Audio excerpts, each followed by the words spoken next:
George Kilpatrick, Inspiration for the Nation, celebrating people we feel good about. Please be joined by Syracuse Mayor Ben Walsh. This is it, right? 1.5 years left, something like that. Yeah, yeah, not even at this point. End of 2025. This is it, right? And Yeah. we'll see what happens after that. But good to see you, Mayor. This is basically us checking in on some of the things going on in the community. We'll talk about the gun violence program, housing, affordability, which is an issue, and some of the other things going on. And you can update us on some things that we may not be knowing that the city is working on as a way to update us on what's going on. But first, I want to say it was good to see you at the Vera House Gala after 2 years. The gala returned, and Vera House has returned after a Yeah. whole lot of stuff going on in the last 2 years. And you were the honorary co-chairs. And let me ask you about that because you were asked why you chose to do that. And so I want to give you an opportunity to say it to the community as well. And Vera House does not pay me to say this or even ask this. So just so you know, even though they pay me on other things, but not on this. Understood. Understood. Well, again, good to be back on with you, George. As you said, Veer House has been through a lot over the past couple of years, and they made some mistakes, and they've paid for them dearly. But when I was asked to co-chair, so I was lined up to chair the New Beginnings Gala right before everything went down. And so fast forward 2 years, when I was asked again, I had to think about it because I wanted to be confident first and foremost that the organization, its leadership was on the right path. As I said the other night, as a politician, we try to avoid controversial topics because we obviously create our own. We don't need others. But ultimately, I felt compelled to do it for two main reasons. First and foremost, the people the organization serves. There is a great need, I'm sorry to say, out there in terms of victims of domestic violence. And even during the most difficult times for the organization, that the need continued and the work continued. And I think that that's really important. But also, I feel really good about the leadership. I've had a chance to interact with Dakota Jones a number of times. I'm impressed by her. She is laser focused on the mission and on mending relationships, building bridges throughout the community that, as you know, are critical to do that work. So ultimately, I said yes. I'm glad I did, and I think we all need to rally around the organization, if for no other reason than, again, the people they serve. And so I want to give you a shout out because in 2019, you were the honorary co-chair of the White Ribbon Campaign, as you Right. recall, and you actually you participated in our 12-man model. I was hoping to get a shout out from you from the stage, but Yeah. I want you to say something about your participation with that, if you can, and whether it has in any way influenced anything in any part of your life. And Yeah. this is, it could be yes or no, I was always all of Yeah. those things. And for people that don't know, the 12-man model, the mayor, as the honorary co-chair, agreed to participate in Vera House's signature program where men get in the room and have conversations about healthy masculinity. And before the mayor answers, I will say, proud of this gentleman because as the leader of that government, he participated 100% and fully, and Yeah. not once was he on his phone. I just want y'all to know that. Appreciate that, So, George. so Yeah, I appreciated that, and I'll never forget that you, even in your role, made yourself available for that moment. So, for has sure. has there been any impact, or have you noticed anything in your life because you participated in that? Yeah, significant impact, and it was on my notes to talk about, but I was off script and didn't get to it. But it really it had a significant impact on my life professionally and personally. Professionally, I was in my second year as mayor, and one of my priorities was shifting the culture in city government, and part of that is specific to, there are some departments that historically have kind of conformed to historical kind of masculine standards, tough guys, DPW, police department, fire department. We were able to get participants from those different departments. We didn't just select the department head, we selected leaders, both in title and not in title, that could really influence the cultures in those departments and citywide. So I really think it helped change the narrative and change the dynamic within city government and within those departments. And personally, I have two daughters, as you know, and I half jokingly am apologizing on behalf of us men to them all the time, that's because many of us just kind of, again, are brought up in a culture that has that really favors or glorifies this toxic masculinity that is not good for women, but is equally not good for us men. Not being able to safely and in a healthy way deal with our emotions and deal with conflict.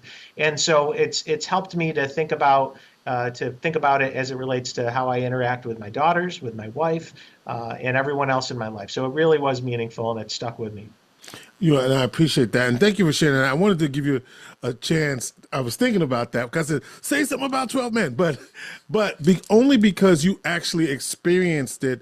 And sure. I will also say you created a space where the men in your department felt open and comfortable enough to be real, truthful, and honest. And that's, I got a shout out for you for that, because the men could have easily felt that they couldn't be Right. themselves in that space, and you gave them somehow we created that space where they could be, and you didn't judge them for the kinds of things that were said. And I think we need more spaces like that, and we need more leadership like that. So Appreciate that. thank you for sharing that.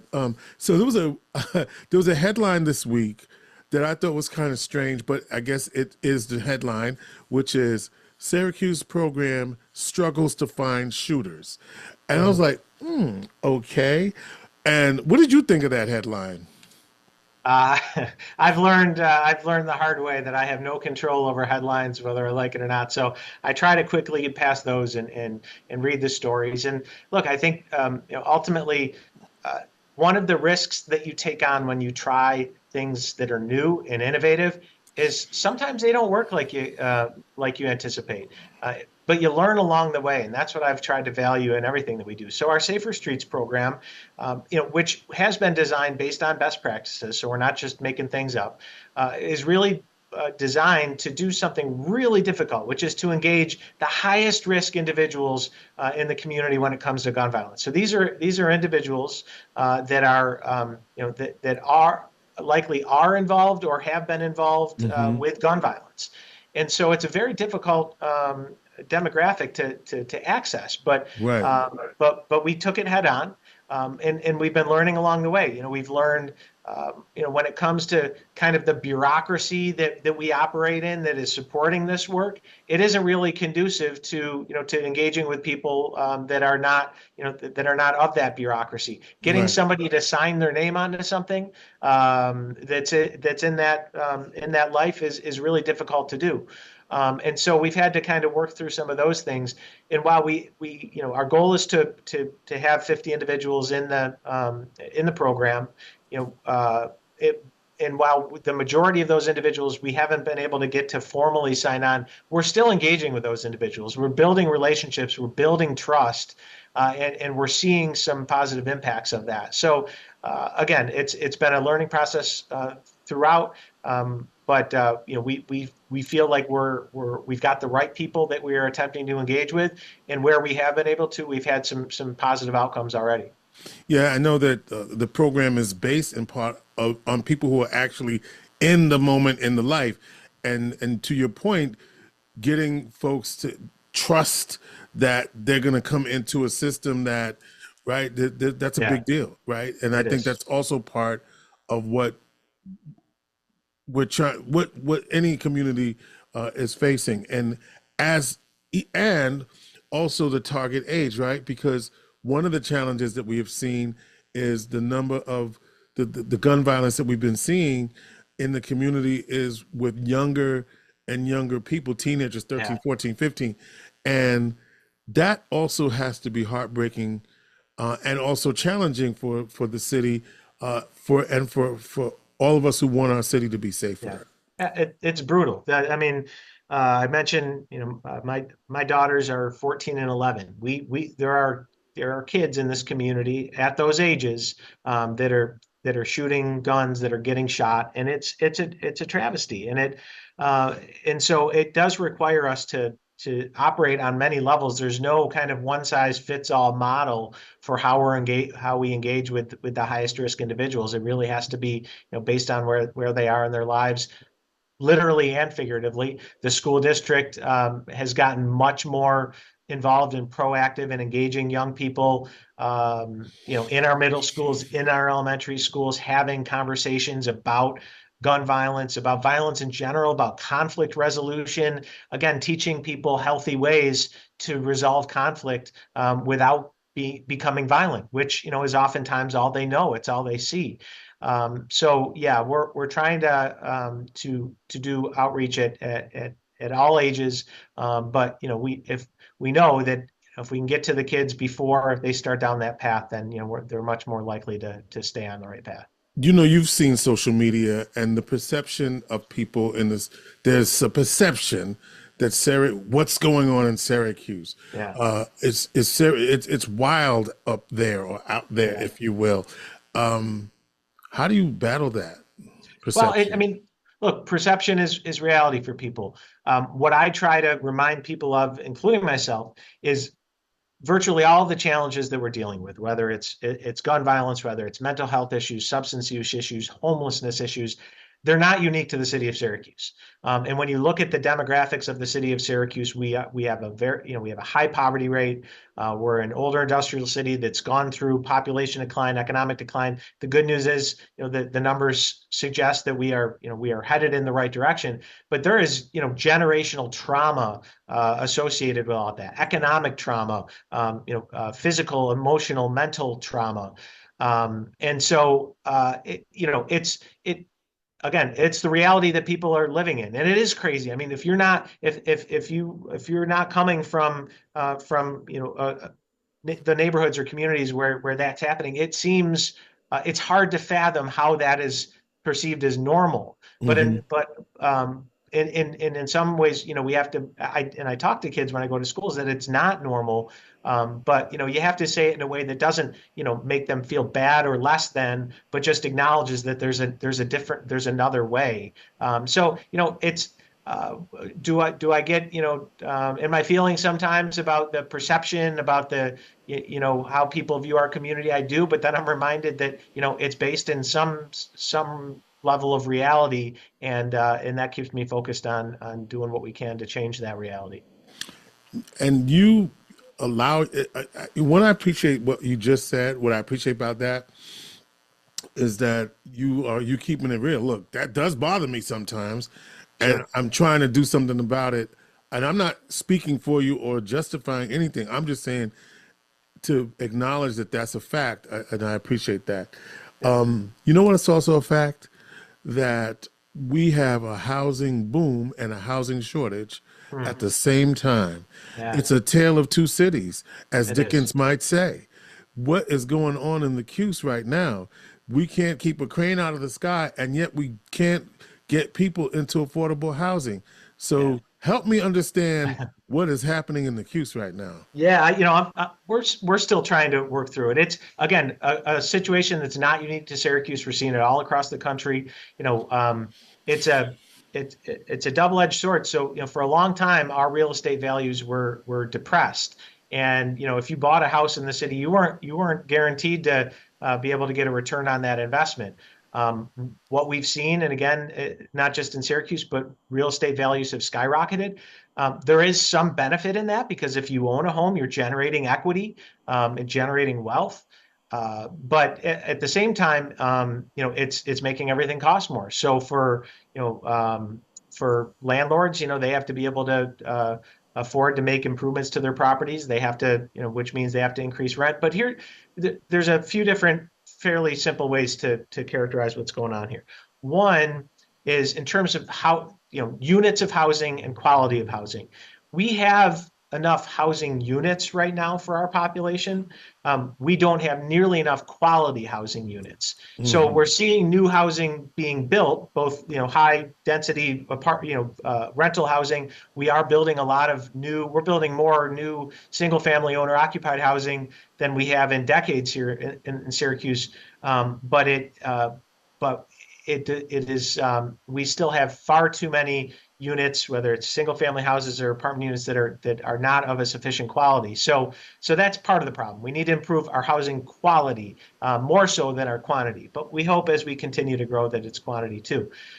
In terms of the market, we did a housing study and we've developed a housing strategy that's based on kind of two separate but related facts about our market.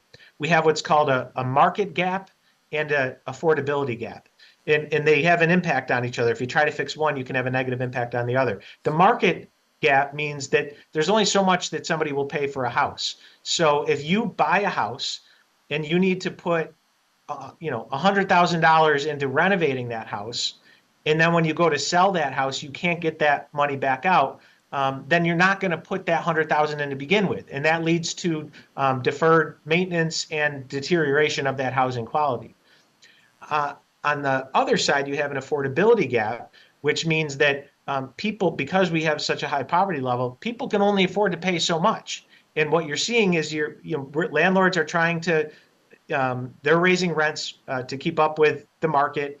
And they need to raise rents in order to invest in the property, but they can only raise it so much or otherwise people can't afford it. And so they're not investing in their properties, which is leading to deferred maintenance and deterioration. So it really is challenging. We are creating tools that are going to address both, but it's just created a really difficult environment right now. And I think long term, we've got a lot of housing in the pipeline. I think we're going to get out of it and be better off for it. But in the short term, it hurts.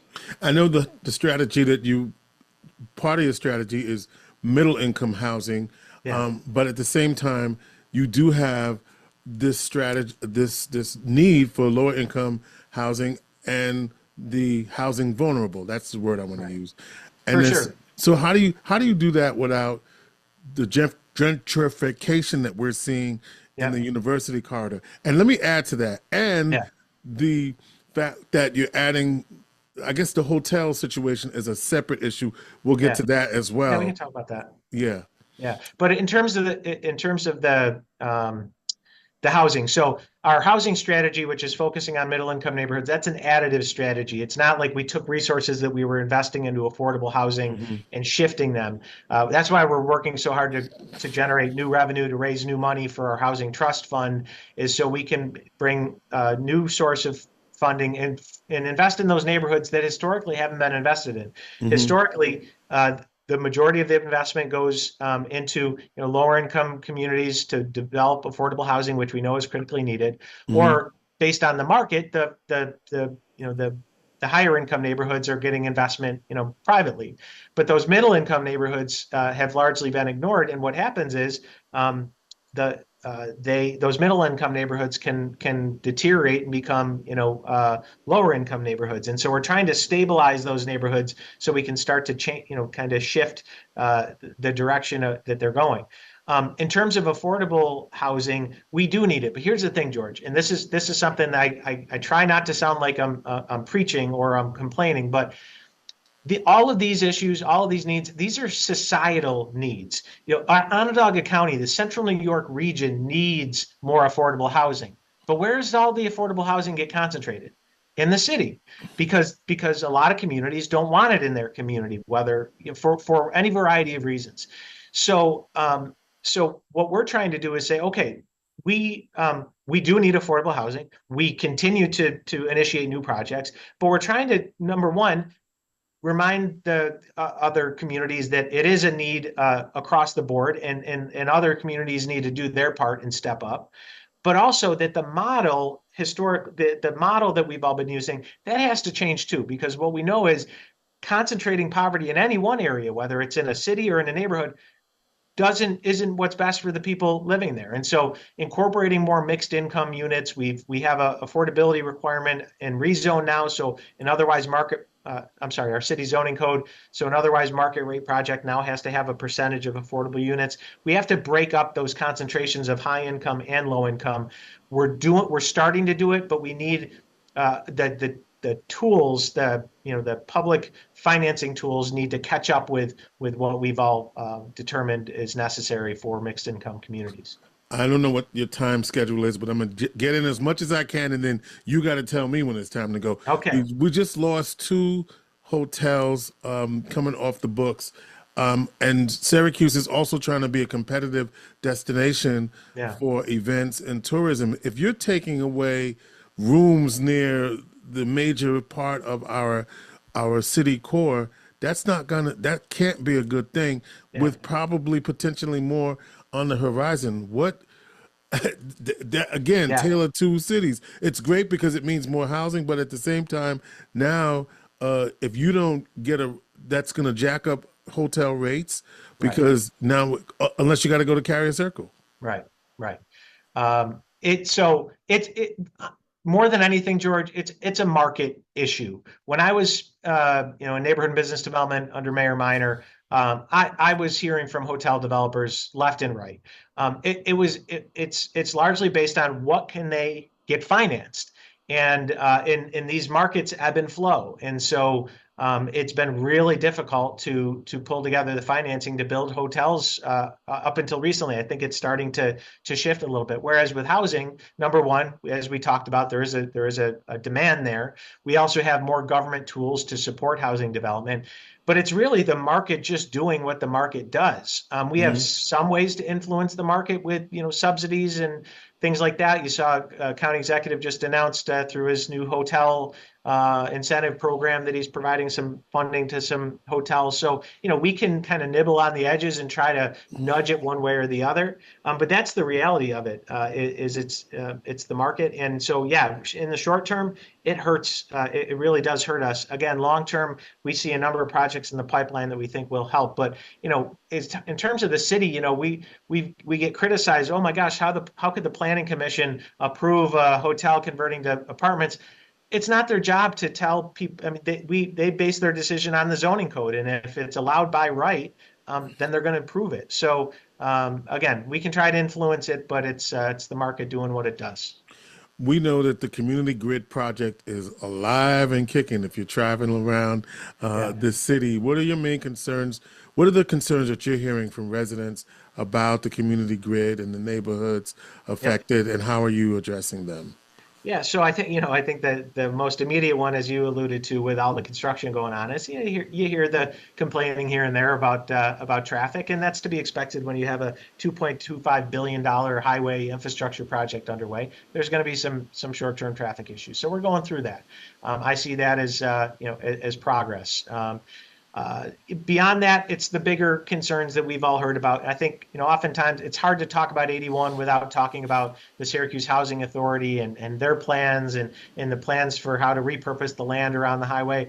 You mentioned the word gentrification earlier on. That has been and continues to be a significant concern from the community, is that when the viaduct is removed, more land becomes available, that there's going to be a land grab, whether it's from wealthy developers or institutions on the Hill. The folks that have been living in the shadow of the viaduct for decades, that they're not going to be in a position to benefit from it. I think if everything was left to its own devices, people have good reason to be concerned, not to mention that that's historically what's happened. We have been laser focused on avoiding those mistakes of the past, proactively working with the Housing Authority to develop their plan to replace all of their existing public housing units and to build new units around McKinney Manor, Pioneer Homes, and Central Village, engaging with community-based organizations in New York State DOT to come up with a transparent and equitable process for repurposing land in a way that benefits the neighborhood. Also looking, something that we're hearing about as construction has started is mitigating the negative impacts of construction on the communities, the neighborhoods right around the highway. So when that viaduct comes down, it's going to be, there's going to be dust and debris and things that, that people have right to be concerned might impact their quality of life, their quality of, air and in other matters. And so we're working very close with DOT to make sure that they've got all the mitigation measures in place to avoid that. So as with any change, it's being met with, levels of excitement, but also anxiety. And again, when I get frustrated with that people, aren't willing to take my word for it in terms of what we're doing, I remind myself that historically, when these types of projects happen, including the original construction of the 81, it is always our most marginalized communities of color, in particular, that stand to lose the most from these projects. So we're trying to change that, but we've got history, working against us. Yeah, we do. I mean, I know that it's right there in front of our face. Mayor, I wanted to. We've got a serious presidential race. Have you weighed in your endorsements at all?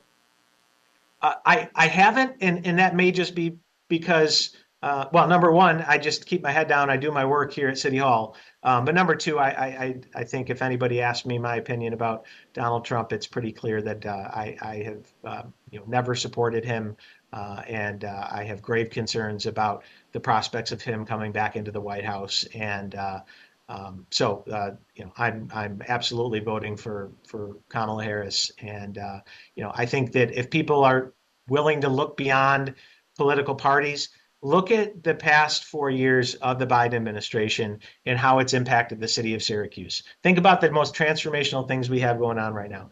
Interstate 81, $2.25 billion project, doesn't happen without the bipartisan infrastructure law. Look at Micron, doesn't happen without the CHIPS and Science Act. Look at the city of Syracuse government and the fact that we are still functioning post-pandemic. That doesn't happen without the American Rescue Plan Act and the $123 million that we've been able to invest throughout this city. So take politics out of it. Look at the work.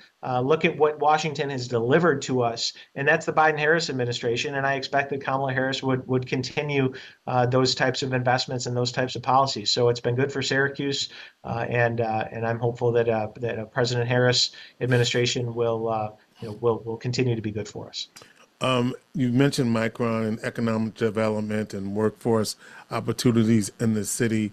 How does Syracuse specifically benefit, and how are you using the city's tools to help to bring about economic opportunity for city residents?